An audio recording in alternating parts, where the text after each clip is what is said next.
नमस्कार. हवामान विभागाने दिलेल्या माहितीनुसार आज कोकण, मध्य महाराष्ट्र, मराठवाडा, विदर्भात या ठिकाणी जोरदार स्वरूपाचा पाऊस पडणार आहे. बंगालच्या उपसागरात कमी दाबाचा पट्टा तयार झाला आहे. यामुळे महाराष्ट्रातील अनेक जिल्ह्यांमध्ये वादळी वारे देखील वाहणार आहेत.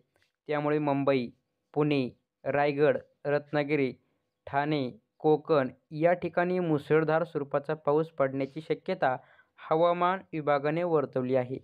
त्याप्रमाणे आज कोल्हापूर, सातारा, सांगली, सोलापूर या भागात देखील पाऊस पडेल. तसेच अहमदनगर, पुणे, नाशिक या जिल्ह्यांमध्ये पावसाची शक्यता आहे.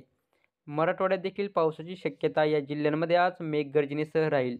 छत्रपती संभाजीनगर, जालना, परभणी, बीड, हिंगोली, लातूर, नांदेड, धाराशिव या जिल्ह्यांमध्ये देखील पावसाचा अलर्ट हवामान विभागाने दिला आहे.